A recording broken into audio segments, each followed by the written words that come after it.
आज की हमारी क्लास है बीएड फर्स्ट ईयर के लिए। हमारा विषय है समकालीन भारत में शिक्षा। समकालीन भारत में शिक्षा के अंतर्गत हम दूसरी यूनिट पढ़ रहे हैं, जिसके अंतर्गत काफी कुछ हमने कवर कर लिया है और उसी से ही संबंधित हमने जो पिछली कक्षा में जो पढ़ा था वो था सन 1813 का आज्ञा पत्र। सन 1813 का आज्ञा पत्र किस प्रकार से विवाद में आया वो हमने देख लिया था। ठीक है, कंपनी प्रतिवर्ष एक आज्ञा पत्र पुनर्शोधन के लिए भेजती थी ब्रिटिश पार्लियामेंट में 20 वर्षों बाद में। ठीक है, उसी समय ही ये 1813 का जो आज्ञा पत्र भेजा गया उसमें जो शिक्षा से संबंधित, भारतीय शिक्षा से संबंधित जो भी विचार प्रस्तुत हुए उसके ऊपर टीका टिप्पणी हुई और ये विवाद में आ गया। आज हमने कल पढ़ लिया था कि ये जो 1813 का जो आज्ञा पत्र था वो कितने भागों में बट गया था? 2 भागों में बट गया था। पहला तो था प्राच्यवाद और दूसरा था पाश्चात्यवाद। ठीक है, प्राच्यवाद और पाश्चात्यवाद में कैसे बट गया था कि भाई 1813 के आज्ञा पत्र में लिखा गया था कि कंपनी प्रति वर्ष 1 लाख रुपए भारतीय शिक्षा पर व्यय करेगी। उनके विद्वान, साहित्य, ज्ञान, विज्ञान, रख रखाव के लिए कंपनी प्रति वर्ष 1 लाख रुपए व्यय करेगी और भारतीयों को शिक्षित करेगी। ठीक है, अब इसमें कोई भी स्पष्ट नहीं था कि भाई भारतीय शिक्षा कौन सी वाली, प्राच्य शिक्षा या पाश्चात्य शिक्षा। तो इस प्रकार से जो था 2 भागों में ये बट गया था 1813 का विवाद, और इसमें भी बहुत सारे लोग अलग अलग मत दे रहे थे। तो वो लोग कौन क्या मत दे रहे थे, चलिए हम पढ़ते हैं।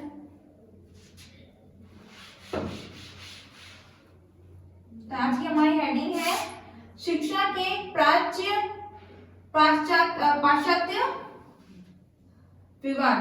शिक्षा में हेडिंग लिख लीजिए पहले, शिक्षा में प्राच्य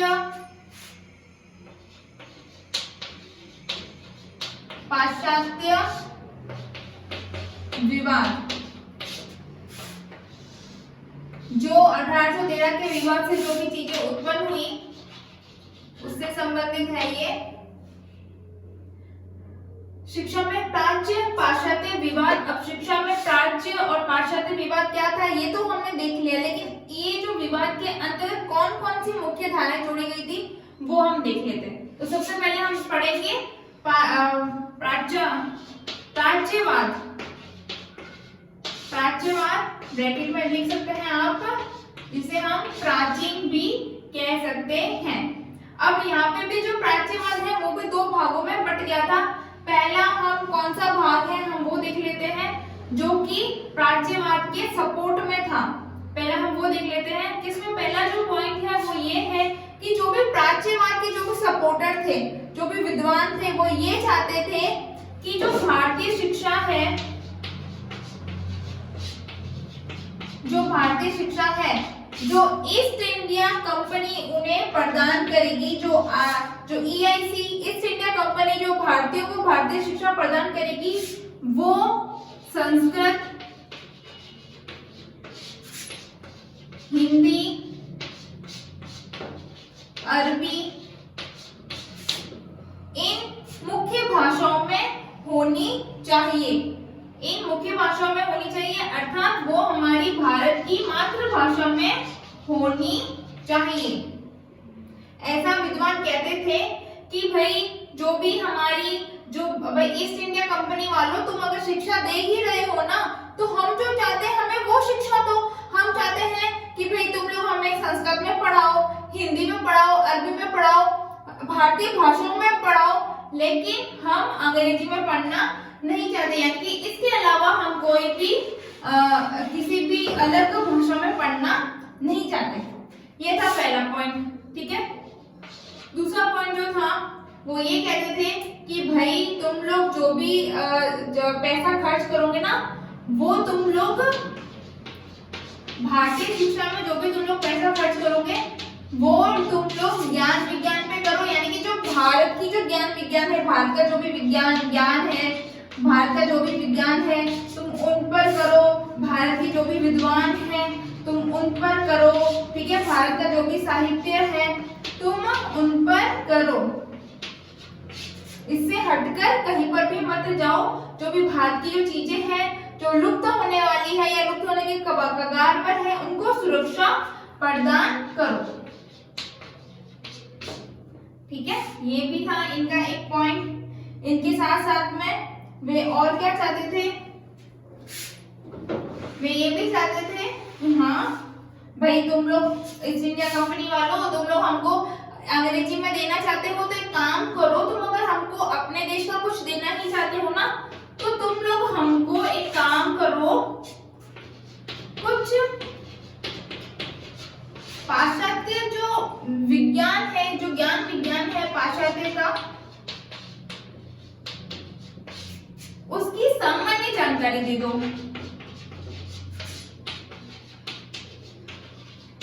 उसकी सामान्य जानकारी दे दो, ठीक है। तो ये लोग क्या मानते थे, ये लोग ये चाहते थे कि भाई अगर चलो ठीक है तुम लोगों को बुरा नहीं लगे इसलिए काम करो, तुम लोग तुम्हारी जो पाश्चात्य जो संस्कृति की या पाश्चात्य शिक्षा की जो भी ज्ञान है उसका जो भी मतलब जो छोटा मोटा जो इम्पोर्टेंट ज्ञान है, जो भी विज्ञान है उसके काम पर तुम लोग हमको सामान्य जानकारी दे दो। इसके अलावा हमको कुछ नहीं चाहिए। इसके अलावा हम जो भी पढ़ेंगे वो हमारी भारत के अंतर्गत ही पढ़ेंगे, जो भी उनके साहित्य ज्ञान विज्ञान है उसके अंतर्गत, ठीक है।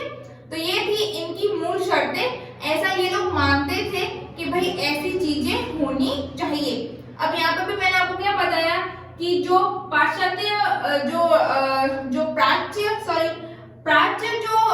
प्राच्यवाद थे वो भी दो भागों में बटे हुए थे। पहला जो कि पॉजिटिव सोचते थे और दूसरा जो कि नेगेटिव सोचते थे। जो नेगेटिव सोचते थे ना वो ब्रिटिश पार्लियामेंट के एकदम पक्के वाले दोस्त थे, मतलब वो चाहते ही नहीं थे कि भारत कभी आजाद भी हो, क्योंकि उनको मुनाफा मिलता था, सीधी सी बात है, ठीक है। ये जो भी पढ़ा वो हमने पॉजिटिव वाली चीजें पढ़ी, अब हम नेगेटिव वाली चीजें पढ़ेंगे, ठीक है। प्राच्यवाद भी दो भागों में बट गया था। पहला जो था वो प्राच्यवाद के सपोर्ट में था, दूसरा जो था वो प्राच्यवाद के सपोर्ट में नहीं था तो वो सपोर्ट में, लेकिन वो बातें कुछ ऐसे करता था कि हमको लगता था कि वो तो ब्रिटिश सरकार की तरफ है। वो क्या कहते थे, वो यूं कहते थे कि भाई जो पाश्चात्यवाद की जो शिक्षा है ना, पाश्चात्यवाद वाली जो शिक्षा है उसके भारतीय लायक ही नहीं है। भारतीय उस शिक्षा के लायक ही नहीं है। भाई इनको तो जो भारतीय की जो शिक्षा है ना, जो इनके जो ज्ञान विज्ञान है, इनके जो साहित्य है वे इसी में पढ़ाओ, क्योंकि ये तो इनके ही लायक है। ये कहाँ महान ब्रिटिश सरकार की शिक्षा को ले पाएंगे, ये इनके बस की बात नहीं, ये उस पाश्चात्य शिक्षा के लायक ही नहीं है, ऐसा ये लोग कहते थे। और फिर ये लोग और क्या कहते थे, तो ये लोग और भी बहुत कुछ कहते थे। और ये कहते थे कि यदि हम भारतीयों को शिक्षित कर देंगे तो भारतीय क्या करेंगे, भारतीय अपनी आवाज ऊंची उठाएंगे, यानी कि भारतीय क्या कर सकते हैं, विद्रोह भी कर सकते हैं। भारतीय जब भाई सीधी सी बात है वो अंग्रेजों के जैसे बन जाएंगे, अंग्रेजों के जैसे कपड़े पहनेंगे, अंग्रेजों के जैसे तौर तरीके, उनके जैसे फिर इंग्लिश बोलने लग जाएंगे तो फिर वो तो अपने आप को नीचे समझेंगे नहीं, वो तो एक बरोबर के लेवल में आ जाएंगे ना, एक लेवल की कैटेगरी में आ जाएंगे, तो सीधी सी बात है वो विद्रोह भी कर सकते हैं। इसलिए भाई तुम तो इनको पाश्चात्य शिक्षा दो ही मत, प्राच्यवादी शिक्षा ही दो। इसके अलावा ये क्या कहते थे, इसके अलावा ये यूं कहते थे कि भाई अगर आप लोग पाश्चात्य शिक्षा अगर भारतीयों को दे दोगे ना तो वो क्या करेंगे, उनको सारी की सारी चीजें समझ में आ जाएंगी, उनके पास में दिमाग आ जाएगा, वो होशियार बन जाएंगे, इंटेलिजेंट बन जाएंगे। और जब वो होशियार बन जाएंगे, इंटेलिजेंट बन जाएंगे और उनके पास में दिमाग आ जाएगा तो उनको बेवकूफ बनाना, उनको बेवकूफ बनाना या मूर्ख बनाना क्या हो जाएगा, कठिन हो जाएगा। और जब उनको मूर्ख बनाना कठिन हो जाएगा तो सीधी सी बात है व्यापार करना मुश्किल हो जाएगा। क्योंकि उनको तो सारी चीजें समझ में आ जाएगी ना कि अच्छा ये 2 रुपए है, ये 5 रुपए है, ये 10 रुपए है। ऐसा तुम हमारे देश से ही तुम लोग माल लेके जाते हो, तैयार करते हो, फिर हमको दुगने भाव में बेचते हो। तो ये सारी की सारी जो चालबाजी जो ईस्ट इंडिया कंपनी करती थी, वो सारी की सारी चीजें हिंदुस्तानियों को समझ में आ जाएगी अगर वो पढ़ लिख गए तो। और वे क्या कहते थे,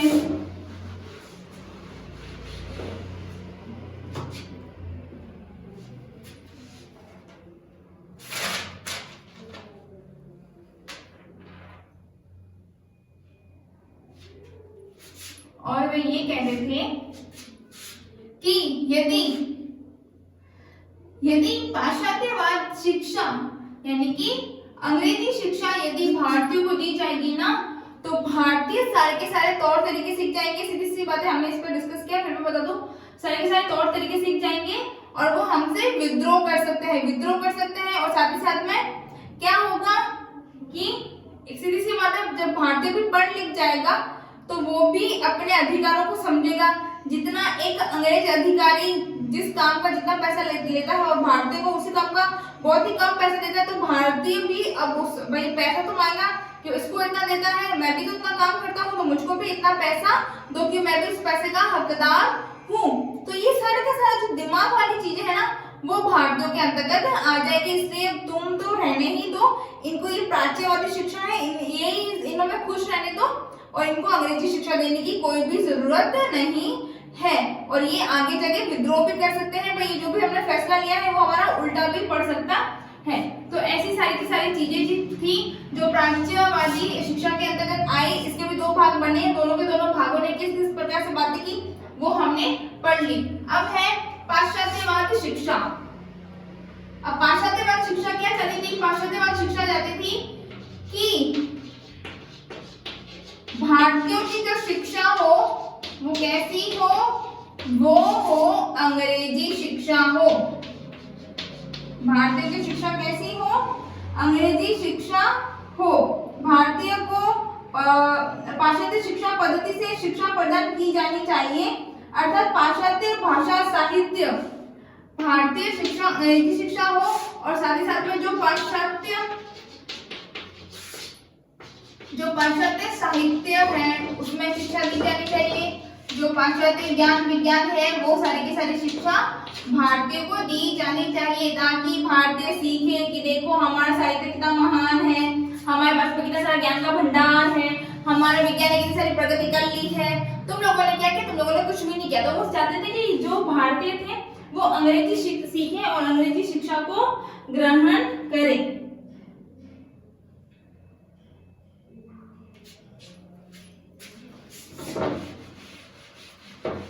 और ये क्या चाहते थे? और ये चाहते थे कि ईसाई धर्म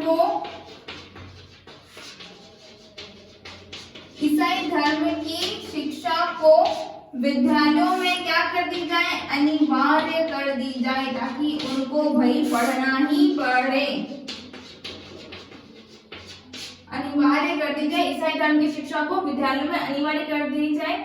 चाहे भारतीय पढ़ना चाहे या ना पढ़ना चाहे, उसको पढ़ना ही पड़ेगा, क्योंकि भाई ये तो कंपल्सरी सब्जेक्ट है। कंपल्सरी सब्जेक्ट तो आपको पढ़ना ही पड़ता है। जैसे कि आप ये कंपल्सरी सब्जेक्ट पढ़ रहे हो,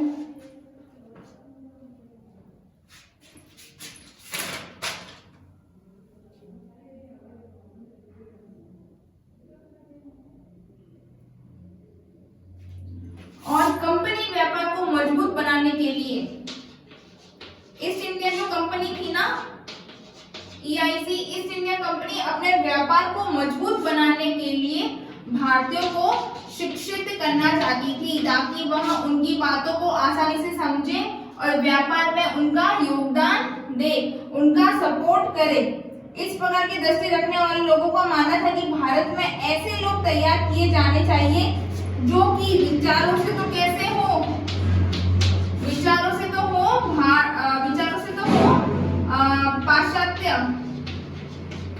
विचारों से तो पाश्चात्य हो, यानी कि विदेशी हो, और वो दिखने में कैसे हो? दिखने में भारतीय हो, जो कि उनकी सेवा करे। जो ये पाश्चात्यवादी जो दृष्टिकोण रखते थे ना, वो ये भी चाहते थे कि भाई ऐसे लोगों को तैयार किया जाए जो कि विचारों से तो अंग्रेज हो लेकिन वो हो भारतीय, और वो क्या काम करे, सिर्फ और सिर्फ हमारी सेवा करने का कार्य करे।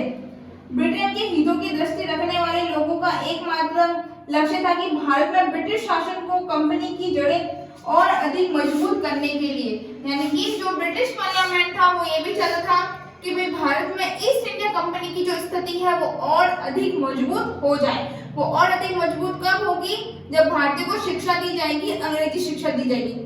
अंग्रेजी शिक्षा दी जाएगी तो सीधी सी बात है वो अंग्रेजों की तरह सोचेंगे, तो वह कंपनी में उसका सहयोग करेंगे, ना कि उसका विद्रोह करेंगे।